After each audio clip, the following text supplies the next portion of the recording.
Hello everyone, so we're starting with the clean face and brows as usual, and the first shadow I'm using is Morphe ES13, which is like a taupey color. Now I'm using this taupey color versus the usual warm orangey brown that I usually use because I feel that the burgundy or maroon color I'm going to be using in the crease is warm enough to where I actually need something to combat the warmness. I don't need anything to enhance it, so I'm just using this taupey color because it's cool and I feel it'll transition great with the maroon like color I'm using. Now I did forget to do one of my usuals, which is setting my lid. I usually set my whole lid with Nye Banana Powder, but I forgot, so I'm just going to set my brow bone with it because I've already started applying shadow, so I'm going to continue with that. Now I'm going back with Morphe ES13. I'm going to continue blending that out. And like I said, this is going to be used to transition from the burgundy light color. And that burgundy light color that I'm going to be using is Morphe ES71. I don't know whether to call this a burgundy or a maroon. Like, it looks a little brown, but it's kind of burgundy at times. I don't know what to call it. I'm just going to call it a maroon color. So I'm using this maroon color with a Coastal Scents 250 brush, which is very similar to the Sigma E25 that I use, which is similar to the MAC 217. They're all tapered pro blending brushes. This brush I'm using just happens to be a lot less expensive. I think it's $4.50. So if you can't afford the Sigma one and you can't afford the MAC one, then buy this one. Now, this next brush I'm using is the E36 by Sigma, and I'm taking ES71 by Morphe, and I'm going to continue blending out and transitioning ES71 with ES13, which is the taupey color. And I feel like this brush is perfect for transitioning in the crease because it's small and it gets right in there. Like, I feel like this is going to be my new holy grail brush for blending. Now, I'm going to repeat the same thing I did on the first eye, on this eye with ES71, the tapered blending brush, and then the E36 brush. The same exact steps, just blending it all out, making sure it transitions smoothly. So, now I'm going to use NYX's Jumbo Pencil in Rust, and I figure I use this because it has such a reddish undertone, and I want the reddish tone in the shadow I'm going to be using to stand out a lot. Now the shadow I'm going to be using is Morphe ES11. Again, you can buy all of these shadows individually from Morphe. You don't have to get a Jaclyn Hills palette. But I'm using the Sigma E55 to apply that. And the thought when I first applied this was of Max Ambering Rose Blush, which is how I decided on the name for this tutorial. Now I'm using the Sigma E36 brush to make sure all the shadows blend smoothly, and that's again why I like this, because it's small and precise and can really get in there and blend those two shadows together without making a mess. So, moving on to the face real quick, I'm going to prime my face with Urban Decay's Brightening and Tightening Primer. I'm going to use my favorite foundation. I always rave about this, Revlon's Colorstay in Caramel. I tell you, this is the first foundation I've ever found that actually matches me and it's full coverage, and this is a drugstore brand. Now, the reason why I rave about this so much is because I've tried high end, low end, everything to find a shade for me, and it's so hard as a woman of color to find a shade that matches me, especially when there are brands who don't go any darker than tan and act like we don't even exist. I'm not going to go in right now. Okay, so let's move on. My concealer of choice is LA Girl's Pro Concealer.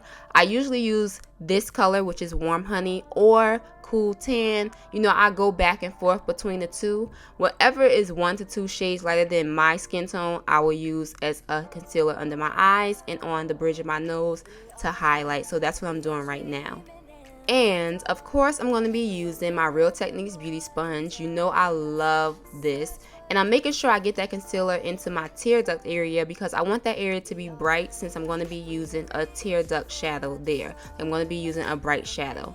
Now, one thing I want to say is I have an epicanthic fold, which is like a skin fold over my tear duct, so it makes it really hard for me to wear, you know, tear duct eyeshadows, but I always try because I just love the way they look. So I'm going to try to figure out some tips and tricks on how to make that work on eye shapes like mine.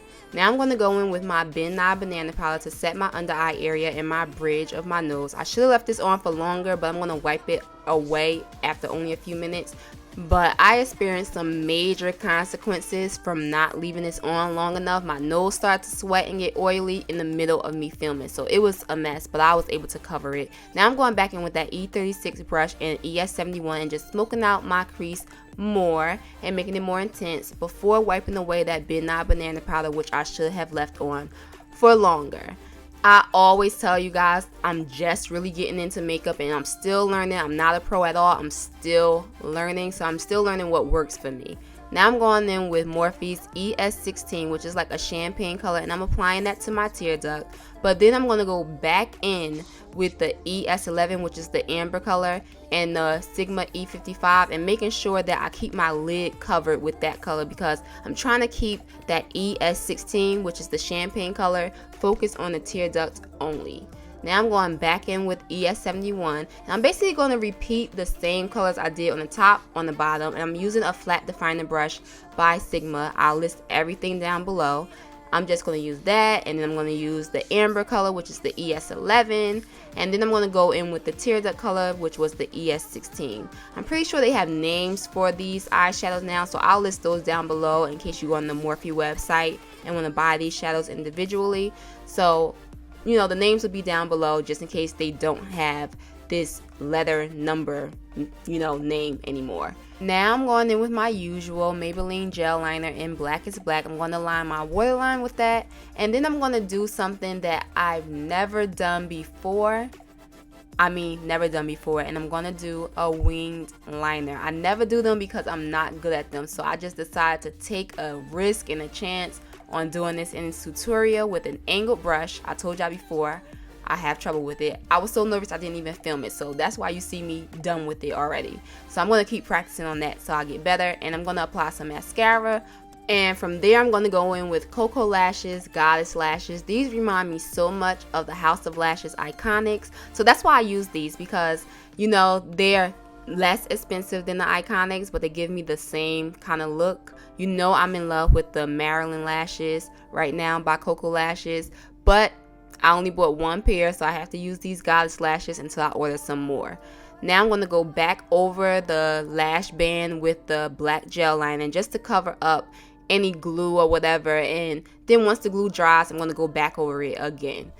Now you should know, of course, I'm going to go in with my MAC Blunt Blush and just, you know, bronze my face up a little bit. You know, the melanin is already popping, but it doesn't hurt to bronze it up and help it pop some more. You know what I'm saying? So I'm just going to go in with that. I forgot the name of this brush. It's by Morphe. I'll list it down below. And I like to apply Fix Plus before applying my highlighter because I feel like it makes it stand out more when Fix Plus is already on the face versus afterwards.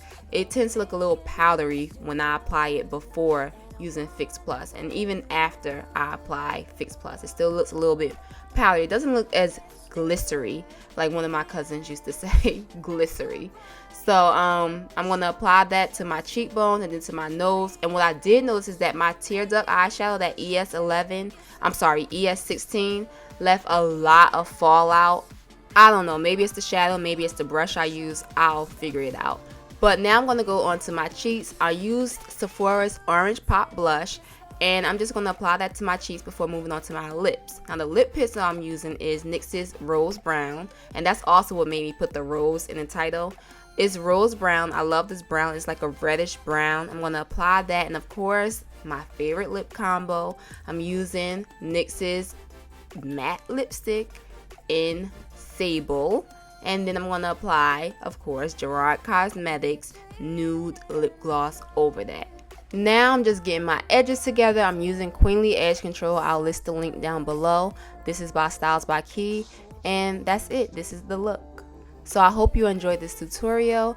And make sure you look down below for my social media links. Follow me on Snapchat especially, because that's where you get all the download stuff, you know, the behind the scenes, all that stuff. So give me a like and a thumbs up for effort, and comment down below for any new videos you would like to see.